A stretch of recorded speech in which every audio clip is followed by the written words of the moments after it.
A World of Difference, starring Luke Perry, with Stacy Keach as your narrator, was adapted for radio by Dennis Etchison and written for The Twilight Zone by Richard Matheson. Heard in the cast were Elizabeth Lado, Christian Stolte, David Darlow, Doug James, Jeff Lupetin, Sarah Wellington, Maggie Carney, Carl Amari, Roger Wolski, Vince Amari, Amanda Amari, Sarah Court, and Anna Sveruzza. To learn more about the Twilight Zone radio dramas and to obtain audio cassettes and CDs of these programs, visit our website at twilightzoneradio.com. The producers of The Twilight Zone wish to thank CBS Enterprises, Carol Serling, Dennis Etchison, Dick Brescia Associates, Claire Simon Casting, Terry Jennings, XM Satellite Radio, Sirius Satellite Radio, our sponsors, and our radio affiliates for helping make this series possible. This copyrighted radio series is produced and directed by Carl Amari and Roger Wolski for Falcon Picture Group. Doug James speaking.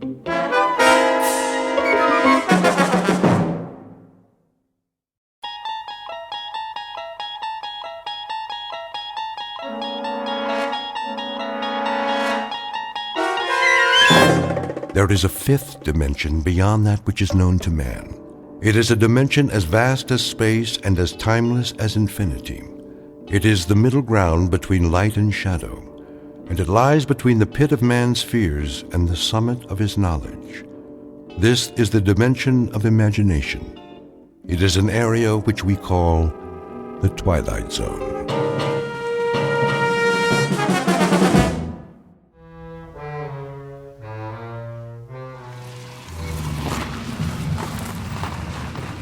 Hey there, Will. Morning, Mr. Reagan. Reagan? Yeah, that's a good one. Yeah, you want to open the gate? Yeah, I guess it is. A good one. Want to let me in on it? Let you in on what? You called me Will. Yeah, so? So, my name's Harold, you know that. Since when? How long you been working here? Oh, long time. All that time, I've always been Harold. Some people call me Shorty, but never Will. And I'm Arthur. My wife calls me Artie sometimes, but if you want to be Harold, that's okay by me. Oh, I get it. You want I should call you Arthur from now on instead of Mr. Reagan? You got it. Guess that makes us even. Will? Harold, do you a favor? What's that? Leave the parking lot open, then take the rest of the day off. Okay, I'll bite. What for? You must be tired. Didn't get much sleep last night, huh? Have some breakfast, cup of coffee. See if that helps. Helps what? To get your head on straight. You can open the gate now, Harold. Or whatever your name is. Sure, if you say so.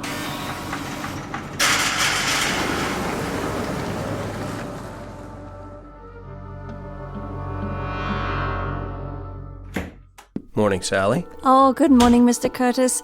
I just got here myself. I hope I'm not late. No, I thought I'd better get an early start. I have to leave about 3. You do? My wife and I haven't gotten a thing for Tina's birthday yet. That's right. The party's Saturday afternoon, isn't it? If my daughter can last that long. Excited? She sure is. It's all she can think about. Are the Matson contracts ready? Right here. I finished them before I left last night. Good. I'll look them over in my office.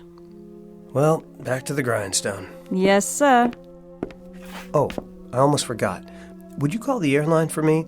See if you can get those reservations changed from Monday to Saturday. Will do. Straining at the leash to get out of town? You bet. It's the first real vacation Marion and I have had in years. So I figure, why lose a whole weekend before starting out? I don't blame you. Saturday night, it's San Francisco. Here we come. Hold all calls for a few minutes, will you? I want to tell my wife. Certainly, sir. Hope her mother can take Tina after the party.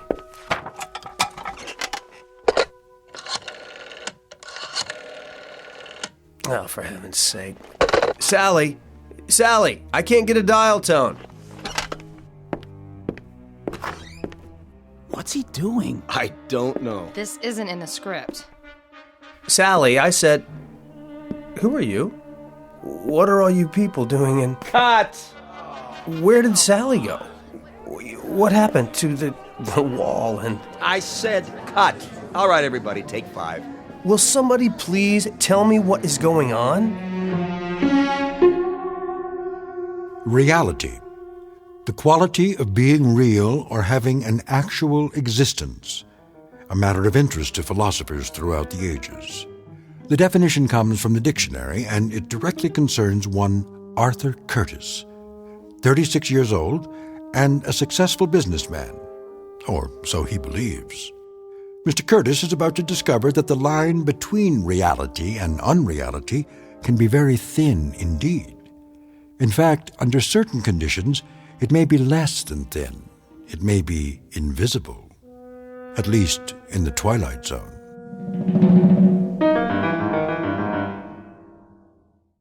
And now, The Twilight Zone and our story, A World of Difference, starring Luke Perry with Stacy Keach as your narrator. I asked you a question. All of you. What are you doing here? Get out of my office.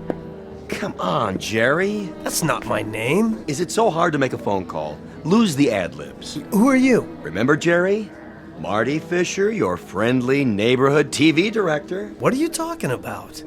How soon they forget. Sally, what is all this? Something go wrong, Mr. Reagan? Why are you sitting there like that with your feet up? Take them off the desk at once. I thought we were on a break. We are. Why don't you go to your dressing room while I talk to Jerry? Sure, Marty. Call me when you're ready.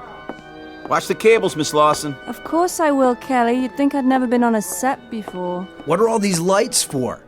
I can hardly see. Pretty hard to shoot without him, Jerry. This isn't exactly verite. That camera, what's it for? Will somebody please tell me? I'm warning you, Jerry. Oh? And who do you think you are? That's funny. I was about to ask you the same thing. Why don't you wise up and cut the dramatics? Dramatics? They won't take much more of this. You're very close to the edge. The edge of what? I like that. You're really into it. What is it? The method? I don't think so. Not the method. Who'd you study with? Sandy Meisner? Right? No, wait a minute. Stella Adler. Well, I used to be at the Institute, too, and the first rule is don't break character. So, what do you say? Shall we take it again? I don't understand what you're saying. It's a gag, just a little gag. You know these New York actors. All right, get him some coffee. Kelly? Yeah? Coffee over here, please. Black. Coming right up. Okay, Jerry, let's forget about it. Get your scene done. The front office doesn't like it when they're over schedule. Over schedule? Not this show. Then let's try it again. Back to the set. Set? Listen, I went out on a limb for you. The whole agency did. What agency? Just do your lines. Are we ready here? We're ready. Now, Jerry. All right, one more time. You're going to call your wife, tell her to meet you at 3:15. How did you know that? Got all your lines down? Where's your script? What are you talking about? Easy, Jerry. Don't burn yourself out. Places, everyone. Break's over. Where am I? In your office. It's morning. You just got here. This can't be my office. It only looks like my office. The window isn't even real. What's he doing? The city outside. It's a painting. What is this, a joke? Jerry. What are you people watching me for? I don't know you. I don't know any of you. Don't let him get away. He's not going anywhere. He's not on his mark. Maybe you can shoot around him for a while. I don't want to shoot around him, Sam. We've got 7 pages to do before lunch. He'll come through, Marty. We never had any trouble with him before. What's he doing now? The scene, I told you. Get ready to follow him. Roll sound and action. Still dead. Cut! Where are you going, Jerry? Stop calling me that. It's not my name. Sure, if that's what you want. Is there another telephone in here? Sit down, Jerry. One that works? Jerry, if I have to phone Brinkley on this, you're dead. Do whatever you like. Just leave me alone. You don't look so good. How do you feel? I felt fine when I got here. Please sit down. What's that on your face? Sweat? Kelly! Yeah? Call for an ambulance and make it fast. Yes, sir. Shall I ask the front office to authorize it? Of course not. If they find out, there's no telling what they'd do. Suspend production, probably. Go on, go! Right away.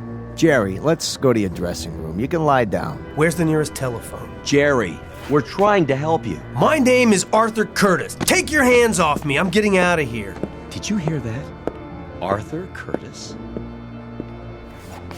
Is this a real telephone? Looks like it. All right, everybody. 1 hour for lunch. Is it hooked up? Should be. The number. What's the number? Search me.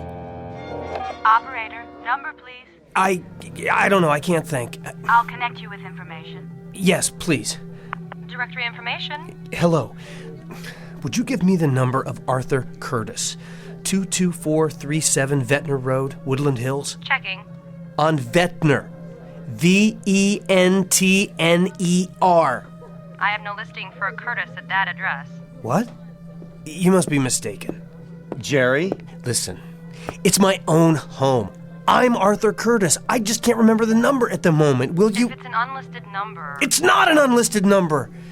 At least I don't think it is. Look, would you try again? I know there's a phone there. I'm sorry, sir. Jerry, put the phone down. You're wrong, operator. Connect me with your supervisor. Let's go to your dressing room. Listen, Give me the phone. what are you doing? You're not yourself. You're sick. Get your hands off me. I'm trying to help. Well, I don't need it. I'm getting out of here. Where are you going? Home. Jerry, somebody stop him.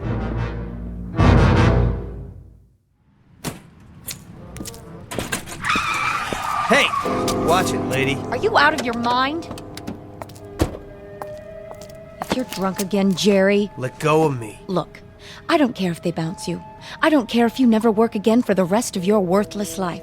You're going to pay me what the judge tells you to pay me, or so help me, I'll put you so far behind bars, they'll never find you again. There you are. Mrs. Reagan. I am not Mrs. Reagan anymore. Sorry. Could I speak to you in private? I haven't the time. It's about Jerry. He's coming with me. He'll be back in time for the afternoon filming. That isn't exactly what Excuse me, but I need your car. What do you think you're doing? You're not driving. I've just called for an ambulance. Jerry's having a nervous breakdown. How convenient for him. Would you two get out of the way, please? I'm not joking, Mrs. Miss, from now on, If you won't move, slide over. I don't have time to argue. I said, Get in if you have to. I'm getting out of this place. you pig-headed, Better fasten your seatbelt. slow down. Don't touch the wheel. I'll do more than touch it. I'm not going to let you crash this car. It's mine now. Get your hands off the brake. There, now will you let me drive? I'm warning you. You're warning me? Give me those keys. Now. Stop! Look, please, whoever you are. I said I'll drive. If you want to kill yourself, you'll have to wait. First, I'm going to bleed you, Jerry. I'm going to bleed you dry. Every bank account, every residual. Now listen. I don't know who you think I am, but you're wrong. You're wrong. My name is Curtis. Arthur Curtis. And I don't have the slightest idea what you're talking about. Right now, I'm going to... cut the histrionics. If you think you can chisel your way out of pain with a cheap trick like this... I'm going to turn the key again. And I'm driving to my home in Woodland Hills. Once we get there, you can have your car back. Do you understand? I told you to cut the act. No act. My name is Arthur Curtis. My wife's name is Marion. I have a daughter named Tina. And I live at 22437 Ventnor Road in Woodland Hills. I mean it, Jerry. My name is Arthur Curtis. My wife's name is... I said cut. Cut!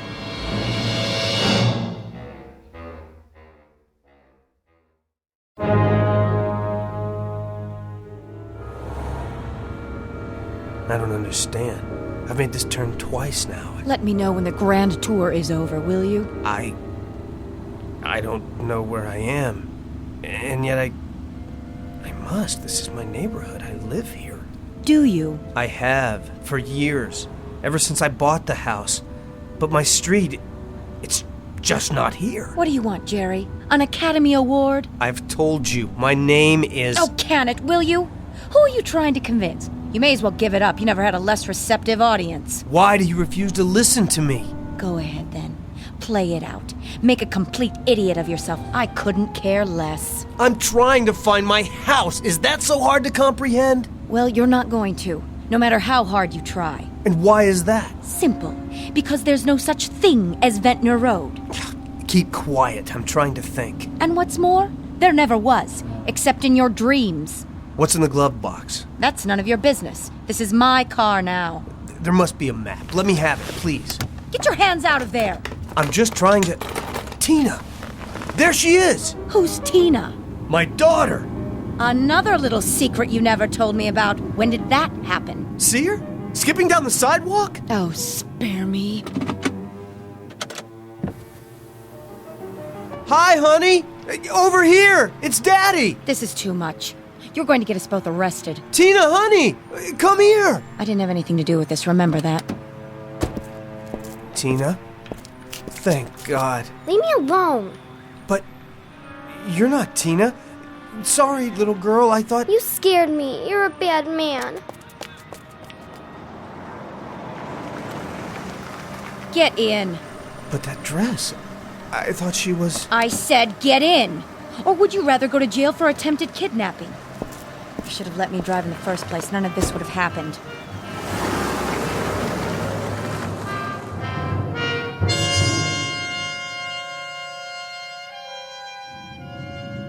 Why are you stopping? Because this is the end of the line.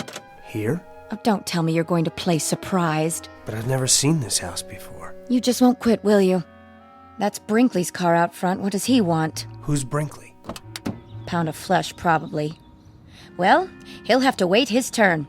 Coming? I can't stay here. I have to go. I said I'd get you back for the afternoon shooting. I mean, home. You are home. Who's home? Move it, Buster. Or would you rather sit out here? Fine with me. Suit yourself, but I promise you you'll regret it. Where are we?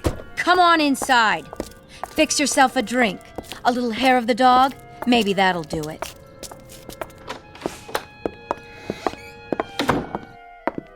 Jerry.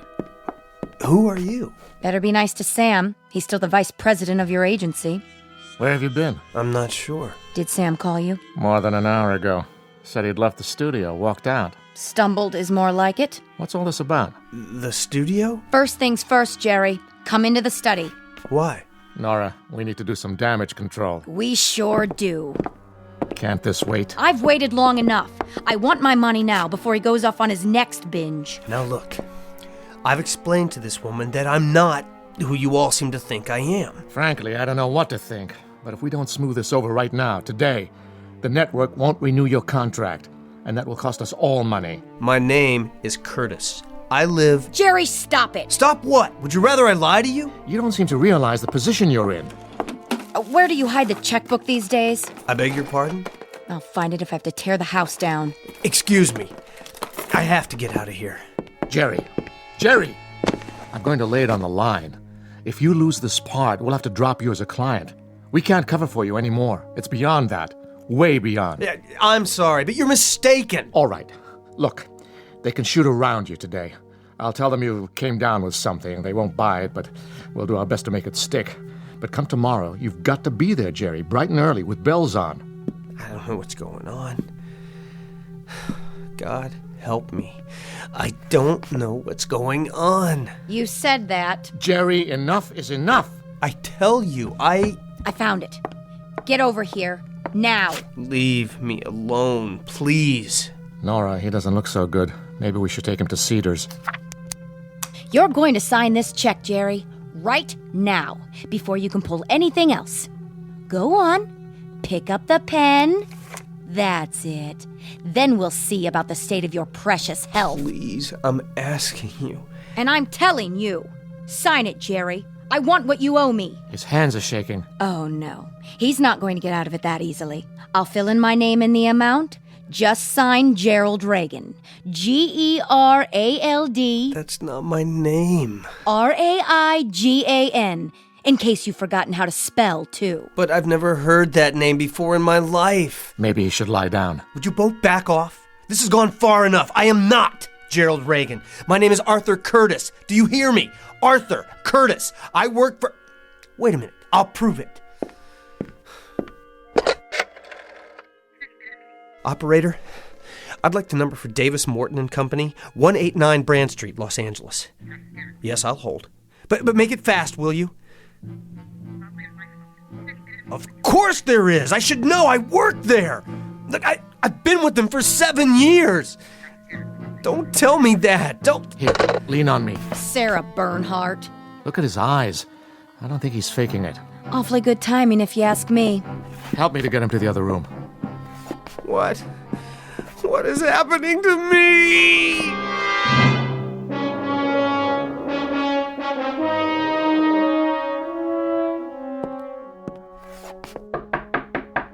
Jer?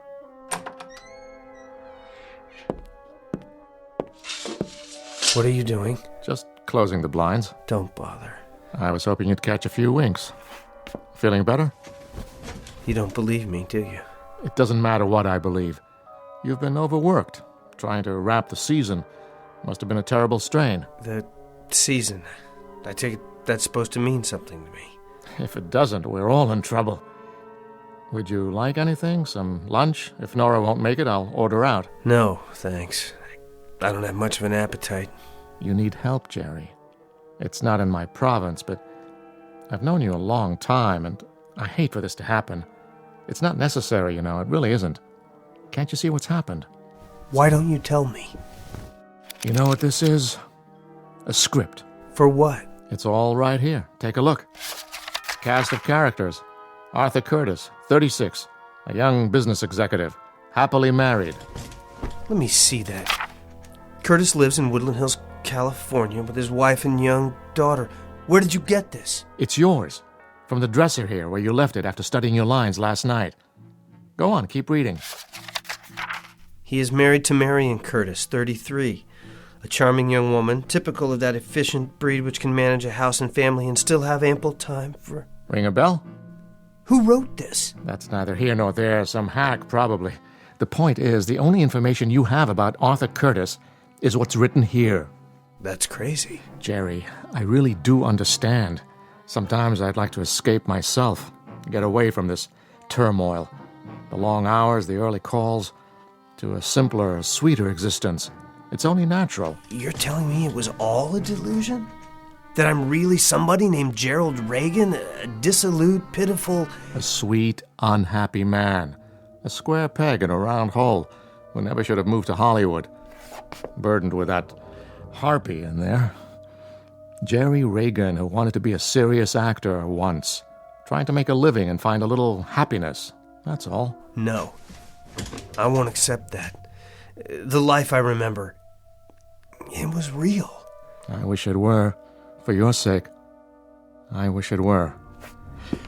I have to go, Jerry, and report into the agency. Try to rest and forget about the series. You won't have to go back. I just spoke to the studio a few minutes ago. They're canceling production. Production on what? You may as well give me the script. I'll toss it for you. It doesn't matter now. I'm sorry, but Arthur Curtis is dead.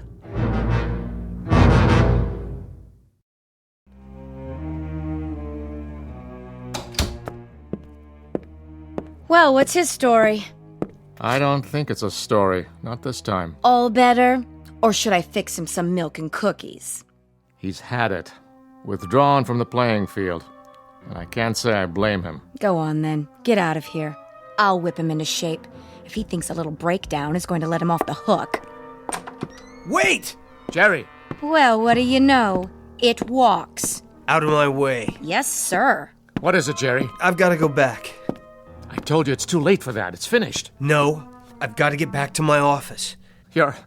If you mean the set, they're probably tearing it down already. And as far as I'm concerned... But they mustn't. Don't you see? I'll never get back if they tear down the only connection I have to... Jerry, knock it off! I can't do that. Jerry!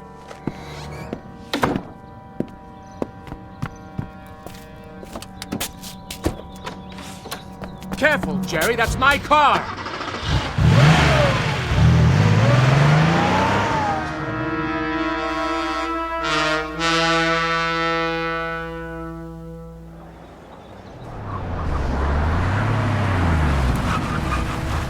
Name? Open the gate. Oh, that's you, Mr. Reagan? I'm in a hurry. Oh, sure. Nice car. What happened to your... Now, Harold. Well, see, your name's not on the list anymore. I mean, Reagan's not. That other one you gave me. What did you say it was? Curtis something? I don't have time for this. Hey, did you get fired? Real sorry to hear it. Or maybe you quit. Either way, I'm not supposed to... Stand back. Huh? No, I was just saying...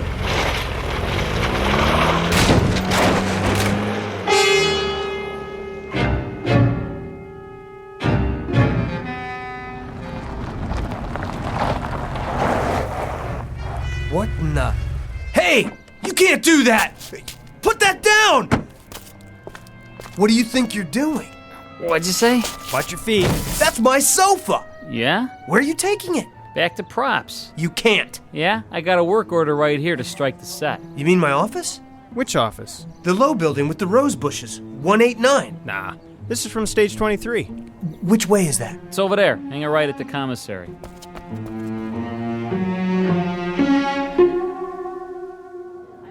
Take the wall down? Not yet. Get the desk and chairs. Where do you want them? Hold on. Pardon me, Mr. Reagan? Don't touch the desk yet, or the chair. No? How come? I have to get something. Oh, sure. Go ahead. It'll take us a while. Too bad, huh? Nice set. Real nice.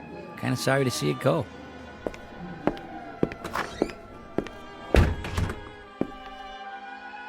Sally? Are you still here? No matter. I don't know where to start. There must be a way. There has to be. Mr. Reagan? Who? It's Kelly. I thought I saw you come in. What happened to my books? Books? Oh, sent back to props by now. And my papers? And file cabinets? Even the photos on the desk? They were pictures of my family, my wife and daughter. Were they? You mean they were real? Give me a few minutes. Maybe I can track them down. Do they have to do this? I'm afraid so. The studio needs the space. A career. A whole life packed up while you're out and shipped off to God knows where. I had no idea. I thought it would last. Nothing lasts in this town. You know that. But I thought... You thought you were different. The exception to the rule? Well, I don't blame you. It's easy to fall into that. You see what happens to everyone else, but you never think it'll happen to you. Human nature, I guess. But, you know, the next thing will come along. And what will that be? Beats me, but it always does. You have to have a little faith. And the things we collect over the years and leave behind. Oh, somebody else will get some use out of it. It was never really ours in the first place, was it? Can't exactly take it with you. No, I guess you can't. They're ready to take the walls down now. You might want to sit somewhere else. I thought if I got here in time... Thought what? Nothing. You go on. I'll be out of here in a minute. Just following orders, Mr. Reagan. Nothing personal. No. Nothing personal at all. Marion, don't leave me. Don't leave me here. Mr. Curtis? Sally? Mr. Curtis. Oh, there you are. I thought you'd gone home. What? Somebody's here to see you. Go ahead, Mrs. Curtis. Arthur? Marion! Honey, I don't understand. You don't? Where have you been? I've been phoning all day. Marion, is it really you? Well, who else would it be? Honestly, Sally kept saying you were out. Out? What does that mean? She couldn't imagine where you'd gone. She didn't see you leave. You had some business to attend to. I got lost on the way back. You did? How do you mean? It doesn't matter. I'm back now. Oh, just let me sit down for a second. These new shoes are... Why, where's your sofa? I won't need it anymore. Marion, let's get out of here. But I just got here. I didn't think you'd mind. I thought you might want to have dinner on the way home. That sounds wonderful. Oh, and I wanted to tell you, I got something for Tina's party. That doll she's so crazy about. Now, Marion, let's go right now. Artie, are you all right? Yes, I am now. You're looking a little tired. A hard day? Very. Where were you? It's a long story. Mr. Curtis. Sally? What is the matter with you, dear? You look as if you've seen a ghost. Leaving now? Did you make that call to the airlines? Yes, sir. They sent the tickets over this afternoon. I have them right here. Let me see. Plane tickets for our trip? Are they all right? Yes, they're perfect. Ready to strike the office. Get those lamps and tables out of there. Okay. Honey, you look so peculiar. Is something the matter? Can you hear that? Hear what? Over here, boys. Please, Marion, let's go on our vacation right away. Let's not wait. What is wrong with you? Nothing, sweetheart. Just let me hold you. I don't want to lose you. Not much chance of that. Oh, Artie, I've never seen you like this. We'll take Tina to your mother's and go right to the airport. But I'm not packed. We'll pick up what we need when we get there. Oh, Marion, it's very, very important. Well, if it matters that much to you, I suppose... Then let's go, now!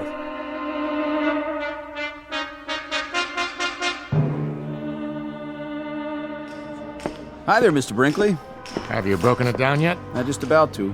Has Reagan been here? He was a minute ago. Where? The office set. And he's not there now? Nope. You didn't see him leave? I didn't. Any of you guys see where Reagan went? Nope. Sure didn't. Would you look in his dressing room? Sure thing. Well? Not in his dressing room. Then, I wonder where he's gone. Wherever it is, I hope he finds what he's looking for.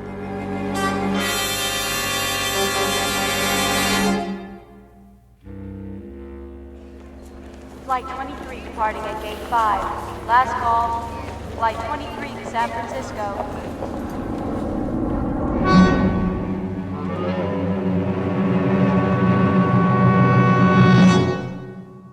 Reality. The quality of being real or having an actual experience. Words of definition from a book we call the dictionary. Words that fail to recognize man's gift for creating realities of his own. Realities perhaps beyond the measurement of science, and yet actual in their own right. Realities existing in that vast and timeless middle ground between light and shadow, the dimension of imagination, also known as the Twilight Zone. More from the Twilight Zone after this. You are about to enter another dimension, a dimension not only of sight and sound, but of mind, a journey into a wondrous land of imagination.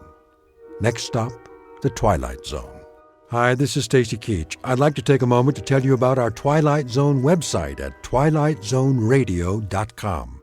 At twilightzoneradio.com, you'll find the latest information on these Twilight Zone radio dramas, including behind-the-scenes photographs, plus the newest product releases, trivia contests, ways to contact us, other Twilight Zone-related info and merchandise, plus links to other fascinating websites. So make your next stop twilightzoneradio.com.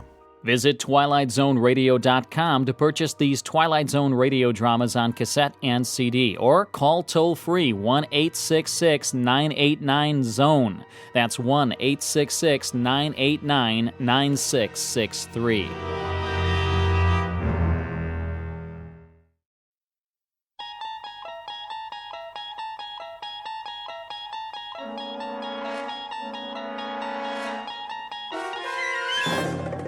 You unlock this door with the key of imagination. Beyond it is another dimension, a dimension of sound, a dimension of sight, a dimension of mind. You're moving into a land of both shadow and substance, of things and ideas. You've just crossed over into the Twilight Zone.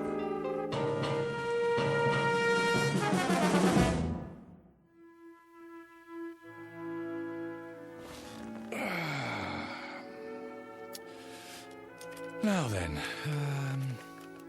to begin. Recording. Act 2, Scene 1. We open on a wide valley, the Alps in the background, as a ragtag army of men in brass helmets descend, followed by a bunch of elephants. In the foreground is their leader, Hannibal. Make that a herd of elephants. No, strike that. A thundering herd of elephants. Next shot. I need a drink. I say, I need... Oh. Yes? Greg? You have reached the home of Gregory West. At the tone, Cut it please out, leave... West. I know you're there. For one thing, you don't have an answering machine. For another, I can hear you sweating. Hello, Sammy. You know what day it is? It's Monday. You were supposed to have the script on my desk this afternoon. Oh, that, yes. My typist is running a little behind schedule. Your typist? Well, you know I don't use a typewriter. So get a word processor or a laptop. Never. Dictation is the only way. Helps me get the dialogue right. What's her number? Who? Your typist. I'll send a messenger. Not until I have a chance to look it over. Make any Last-minute corrections. The network wants pages, Greg. They don't have to be perfect. Just give me a couple of more days. I can't stall them much longer. They want to shoot Hannibal's animals in the spring. They doubt me? They doubt their own grandmother if they had her under contract. They've got a lot riding on this. Well, you tell them I'm not some Hollywood hack. I'm a legitimate writer.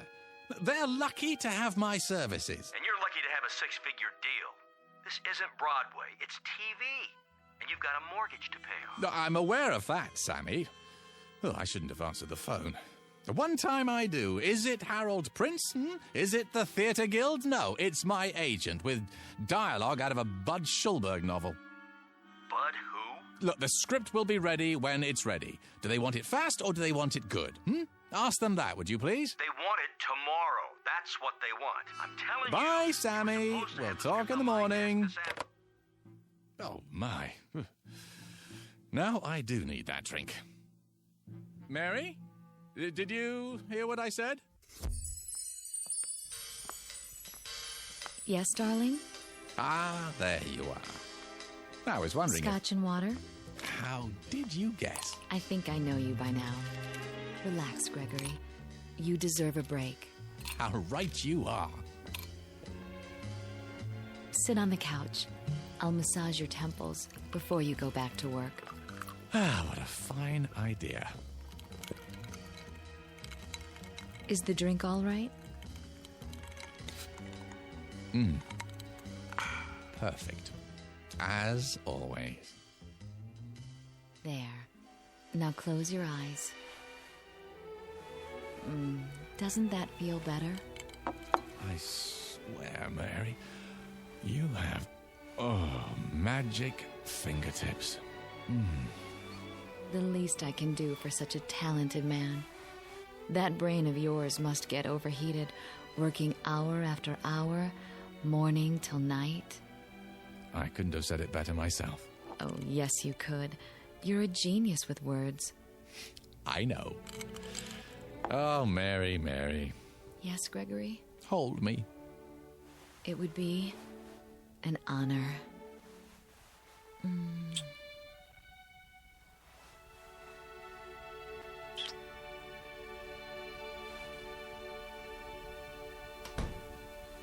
Who's that?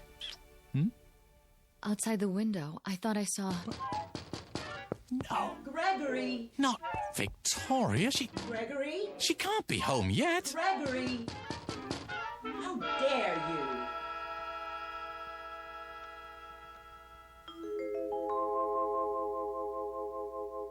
The home office of Mr. Gregory West, noted playwright, and now a resident of the Hollywood Hills.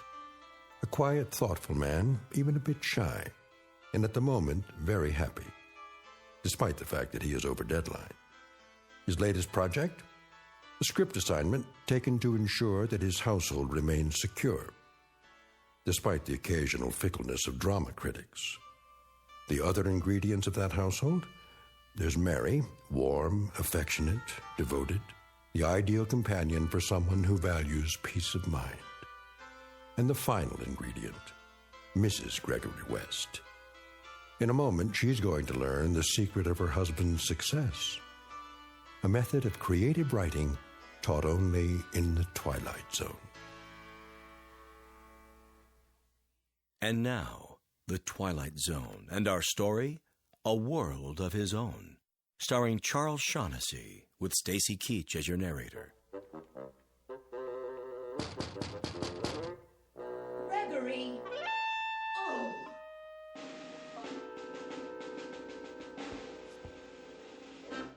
Is she gone? Yeah, for the moment. Are you cold? What? The air, it's chilly this evening. It was. Shall I light the fire? Not if you're with me. You're so lovely. Oh, Gregory.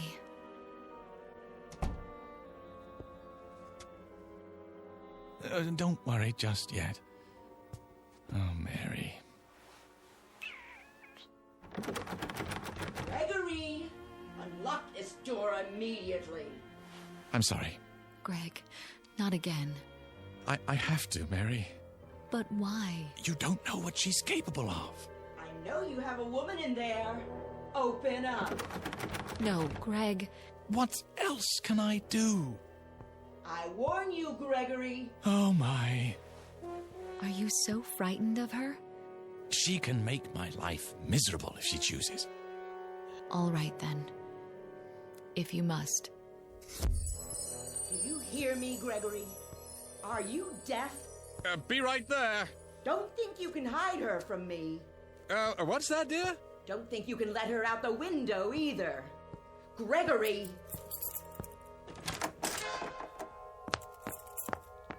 Ah, I thought that was you. Where is she? Who, my dear?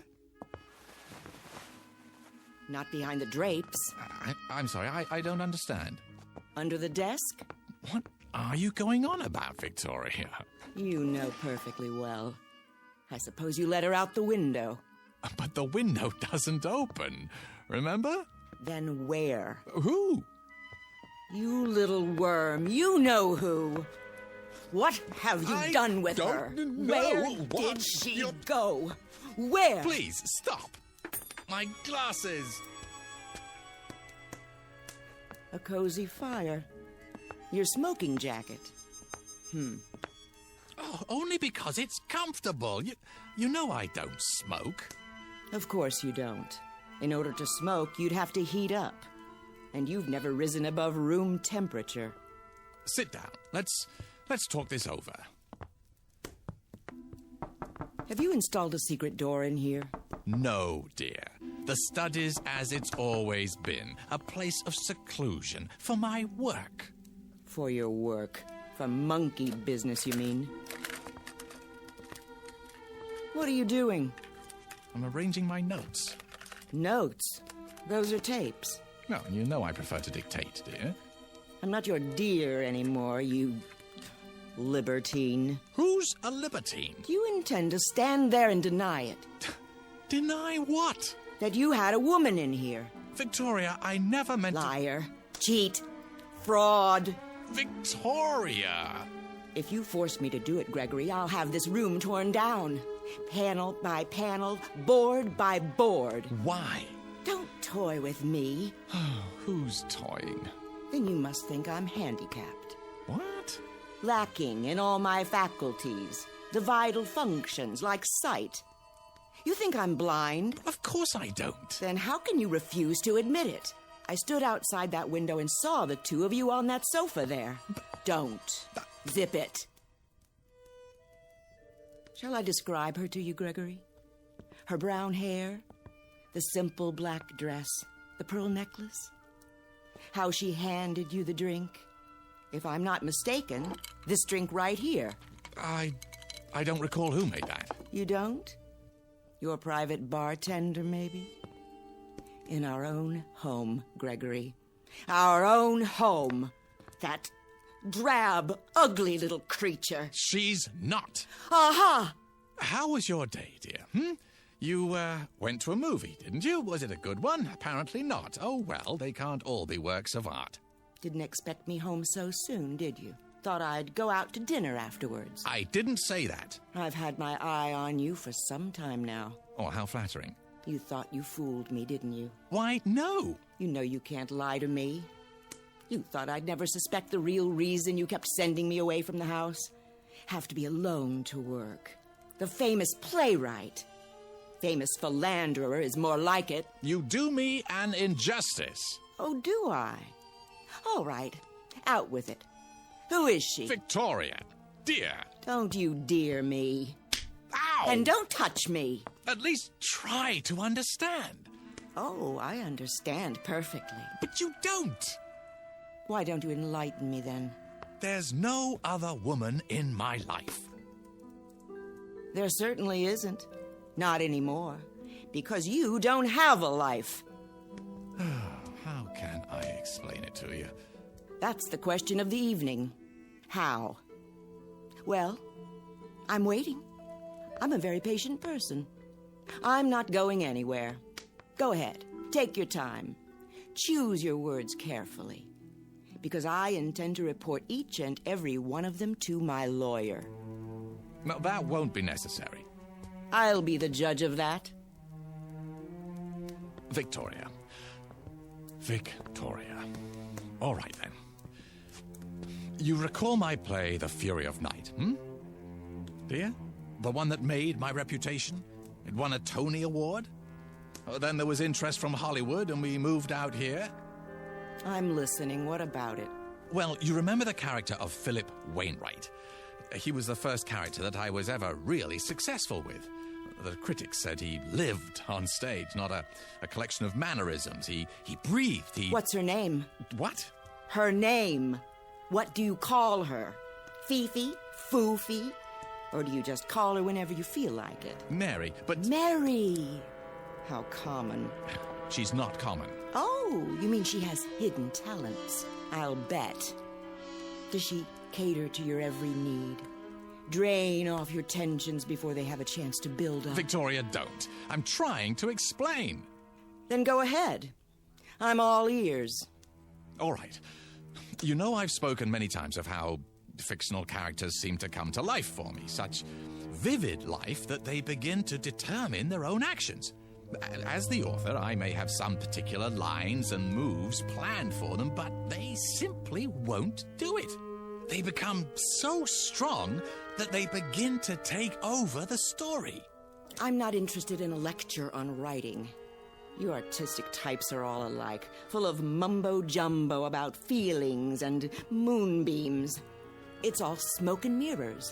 A cover, a front for self-indulgence, wish fulfillment, laziness. I don't know what you'd do if you had a real job to go to. If your delicate sensibilities could stand up Victoria, I'm asking you to bear with me. Bear? I've borne you too long. And now it's over. Finny, kaput. 10-4, over and out. Wave bye-bye, mark it and strike it. But this is important. Philip Wainwright. He was the first one of my characters ever to behave like this. Like what? Like you? With a complete lack of morals? With duplicitousness? Duplicity? What? The word is duplicity. Is it? Well, I've got a word for you. No, I must finish this, so please don't interrupt. Now, no matter what I tried to make him do in the service of the story, he balked. Flatly refused to take direction. Wouldn't accept my choices any longer. This is ridiculous. He was real. Alive, do you hear? Alive. With a will all his own. We're off the subject. No, we're not. This is the subject. Philip Wainwright was alive. So much so that one night while I was working right here in my office, he came walking in through the door. My God. You're delusional. Victoria, believe me, he did. He walked right in and took a chair in front of the fireplace. A real flesh and blood man. Not just words anymore. And I had created him. What are you doing? I think psychiatry is next on the agenda. No, put the phone down. I'm telling you the truth, Victoria. Characters from my plays began to come to life. I saw them. I talked with them. I shook their hands. And made love to them? Yes! No, I mean no! You want me to put the phone down? How's this? Right on your fingers. Ow! Get out of my way. Look, hear me out. You know how I work, how I dictate my dialogue and descriptions into the tape recorder. The lazy man's way to riches. I can describe any character at all into it, and now, if I do it well enough, truly enough, the character will come to life. Real life, Victoria. Listen to yourself. They don't even have to be characters in my scripts anymore. They can be any kind of characters I want. You belong in an asylum. You told me that you saw Mary in here, didn't you? Oh, I saw her. Then how did she leave? I don't know. But I trust my own eyes before I trust you. Well, think about it. She didn't use the window. And you know very well that there's no secret door in here. The magician reveals the tricks of the trade. I'll tell you how she left. Because I want you to understand. Look in the fireplace. The what? The grating. Go ahead, look. I'm supposed to believe that she went up the chimney? Well, in a sense, but not the way you mean. Here, I'll show you. See this? What is it? A melted cassette tape. Is that what you do with your so-called notes? Burn them? Only on occasion.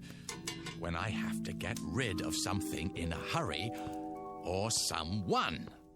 The tape I had recorded her on, I threw it into the fire just before you entered the study, and she was gone. Poof! Just like that. Uncreated. Look, if you'll come over here, you can see what... I've heard enough. Wait!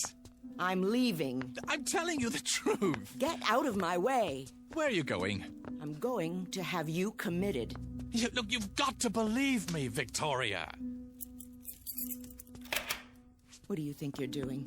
Trying to save our marriage. By locking the door? Don't waste your time. It's so simple. Look, I could describe a cat or a dog or any kind of character you wanted, but I assume you'd rather see Mary. Besides, I've created her so often that she's readily available. Oh, is she? Give me that key. No, not yet. Recording. Her name is Mary. She's 36, 5 foot 3 inches tall, simply built, brown hair, fair complexion. The key. On the surface, now. A plain, quite ordinary female, yet with that quality of inner loveliness which gives her woman real beauty. If you won't give it to me, I'll take tender, it. A gentle woman, an understanding woman. As she wears a simple black dress, a single strand of pearls at her throat. I'm warning very you. Very little makeup, her hair arranged simply. There. She's coming up the front walk now. She's crossing the porch. She's opening the front door. Greg, someone's in the house. Closing it? Walking down the hall? Who?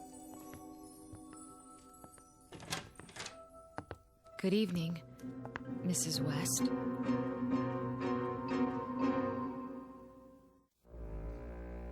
Well? She's real. How did you do that? Do what? Bring her here. On cue. Don't you understand? I described her on the tape. You heard me. But why, Greg? Why do you bring me here now? Because... it's a bit tricky to explain. Try. Come in, Mary. Thank you. I'd love to. She asked you a question. I'm trying to think of the best way to put it. Give me a moment, Mary. You do know each other. Oh, yes. Your husband's a wonderful man. What do you want here? There's nothing to be afraid of, Mrs. West. I'm here because it's Gregory's wish. It's not mine to doubt him. Doubt him? You mean you don't? I'm sure he has his reasons. There. See? Well, Victoria? Do you believe me now? This is some kind of plot. You did let her out of here through a secret door somewhere. Behind the bookcase? I'll find it. Then you tell me some fool story about characters who come to life and walk around as big as you please. It's not a plot, I assure you. Not a very clever one, that's obvious. You lock the door and pretend to make her real. And she slips around from the backyard and comes in through the front door and tries to make me think she's... Oh, no. That's not what happened. Not at all. I swear. You're trying to drive me insane. You want to have me committed. I only did it because you said you were gonna have me committed. Oh, no. You want to get rid of me so you'll have our property all to yourself. So you can share it with this... Nothing of the kind. I only wanted to show you. Yeah, it's a demonstration. Greg? What is it? Is that why you brought me here? Not because you wanted to see me, but only to show her? Mary, try to understand. I am trying. Only... Victoria's my wife. Not anymore. Not after this diabolic conspiracy. Oh, come on, Victoria. Can't I do anything right? That's something I've been wondering for years. You haven't answered me, Greg. Answered what? Is that all I am to you? A parlor trick? Something to show off? Go ahead. Lie some more. Victoria, do you honestly believe that? Yes. And that's the only thing I believe. I hope you two are very happy together. Here we go again. Don't leave because of me. I wouldn't think of it. I'm leaving because of me. Victoria, please. Let go of me, monster. Very well. I'll claim false imprisonment. In your own house? What are you going to do now? Oh, you'll see.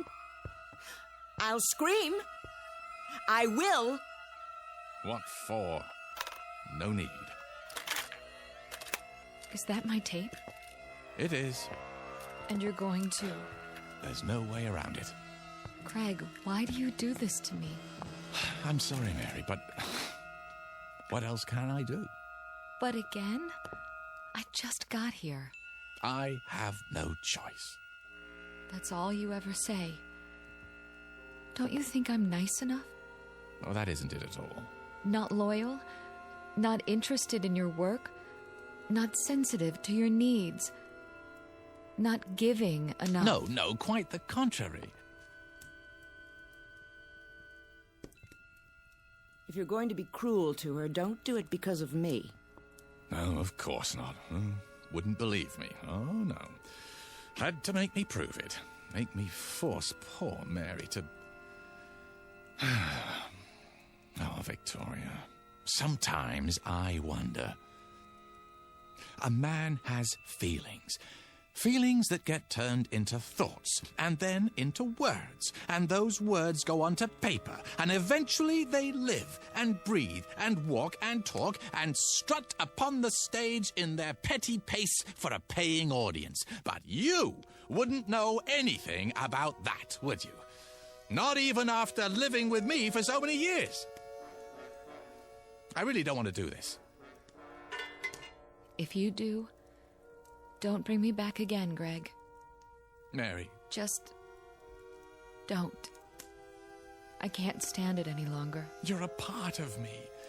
You know that, don't you? I'm not speaking figuratively. I give you my word when I say, this hurts me more than it hurts you.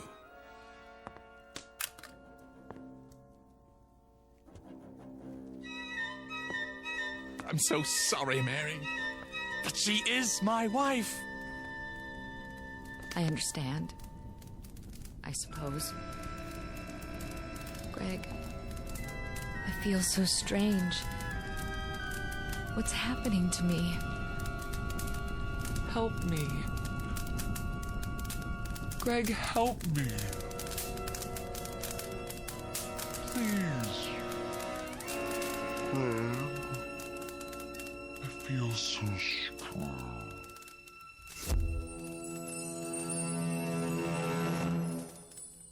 What happened to her? She's burning brightly. Where is she?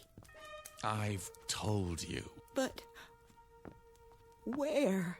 Oh, don't you believe me yet, Victoria? Where did she go? I uncreated her. No. That poor woman. Come here. It's all right, dear. But... Shush. Hold on to me if you like. What have you done? It won't happen anymore, I promise you. I'll never do it again. I never would have done it in the first place if I hadn't been so lonely. It's just that you're so perfect, Victoria, in so many ways. So impeccable, so flawless. You make me feel inferior. Really, Gregory? I can't help what I am. Well, maybe not, but that's why I created Mary. I didn't do it to insult you. I just wanted a little company, that's all. Someone who wouldn't judge me and find me wanting. Someone I could talk to, someone I could feel comfortable with, instead of like a worm. You do understand, don't you? This has been a small sacrifice for me, and a giant step for the institution of marriage. What are you doing now? What else can I do? Return to work. Burn the midnight oil. And all for a paycheck to maintain the lifestyle you so richly deserve. Another tape, another dollar. We'll work it out, Victoria. You'll see. Somehow we'll work it out. Realize that I'm inadequate compared to you, and at least in some ways it's my fault. I should have been a pair of claws scuttling across a... Victoria? What do you have there? Got your keys out of your pocket. Well, but I thought... Don't try to stop me. Well, where are you going? To the nearest lawyer. What? I'm going to have you put away for the rest of your unnatural life. Away from tape recorders. I'm going to live in this house alone from now on. In peace. Free of your diseased mind. No, Victoria. Yes, Victoria. Wait! No, wait! I can't let her go. I can't. I have to stop her. But how? Recording. A giant red-eyed elephant is standing just inside my front door, and he's mad. He isn't going to let her pass.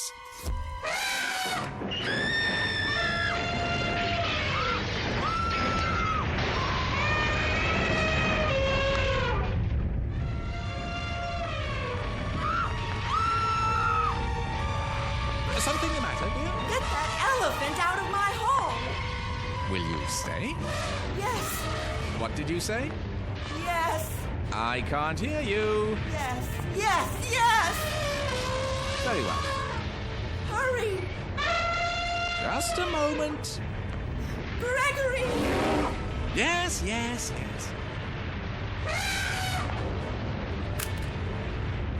I can't hold the door. His trunk. He's grabbing my hair. Another second or two.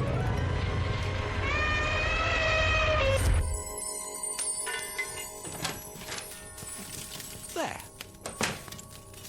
You're mad. You shouldn't have said those things, Victoria. What things? You'll stay now? You think you can keep me here? You don't want me to do it again, do you? How about a herd this time? No. It's just a simple matter of recording on another tape. Well, I have plenty. I said no. I'll stay for now, Gregory. Good. But I can't promise for how long. No? You think I can live with a madman? I don't know, can you? Oh, Gregory. It doesn't have to be this way. Oh, you're so right. When we met, you were a struggling playwright. Then you had a play off Broadway. I was so proud. It moved to off-Broadway, then to the Great White Way, and the reviews. I was so proud. We were happy then, weren't we? Ecstatic. We were a team. Onward and upward. There was no stopping you. No stopping us. I remember. And then the next play, and the next. It was like a dream. Yes. I could sit up all night, listening to you talk about your writing, reading me scenes out loud, and it was wonderful. I wouldn't have had it any other way. Neither would I. But then, something happened. I'm not sure how or when. You began withdrawing from me, living in your head. You shut me out, Gregory. I thought when we moved here we'd be close again. But the deadlines, the pages, you didn't have time for me anymore. You didn't have time for a wife. Well, I'm truly sorry for that, Victoria. But I think we can salvage it, don't you? Start fresh, as soon as I finish the script. And will we move back to New York? Well, I don't see how we can afford to. Broadway isn't what it used to be. Nothing but revivals and musicals now. This is where the money is. Our future is here. What future? Well, if Hannibal's Animals gets good numbers, I'll be flooded with offers. But what I really want to do is produce. Sammy says that's where the real money is. We'll form a production company, get some pilots going, and, well, by this time next year, we should be sitting pretty. We'll move to a bigger house with a pool, and I'll have every room wired for sound with hidden recorders. That way I can dictate no matter where I am.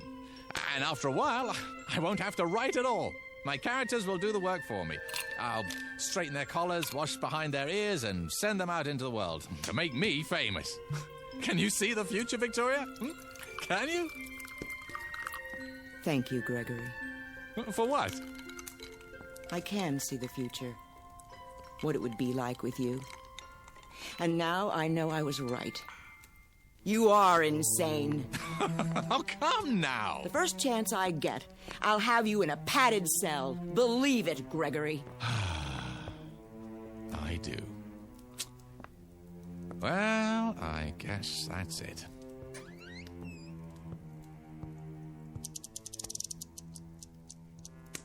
How long have you had a safe in the wall? This one?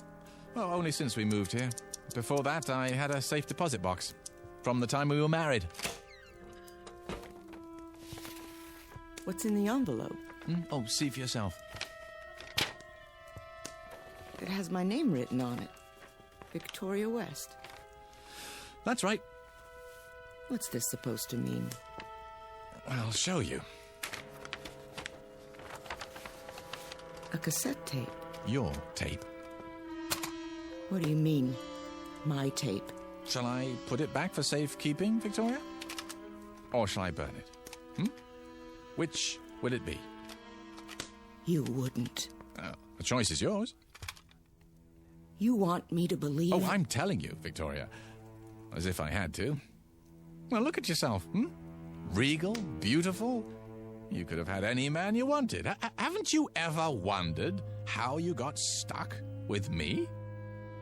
That's absurd. I know who I am. I have a lifetime of memories. Oh, I know you do. I gave them to you myself. It's all here on the tape. Didn't I just tell you you're impeccable? Flawless? Exactly the sort of wife that I used to think I wanted more than anything else in the world. This is another of your tricks. Why do you suppose I was so upset when you came back before, No, not because of Mary, but because it was the first time you'd ever come back against my will. The first time... Do you think you're frightening me? No. No, I guess not. You're beyond that, aren't you? I made you too strong. I forgot to give you human frailty. Well, I guess I deserve it. It's what I asked for. I'll put it back in the safe. Give me that. Oh, you want to be careful, Victoria. Very, very careful. You tedious little bore. How could I ever have believed I loved you? Here's what I think of your childish trick. Victoria! Do you know what you've done? I feel strange. Well, I'm sure you do. It's too late. I can't pull it out of the fire. I think I'd like to lie down. You don't mean to tell me it's true. No. No, it can't be true. No. Gregory. Victoria!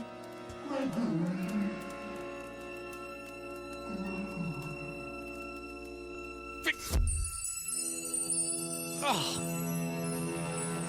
I told her.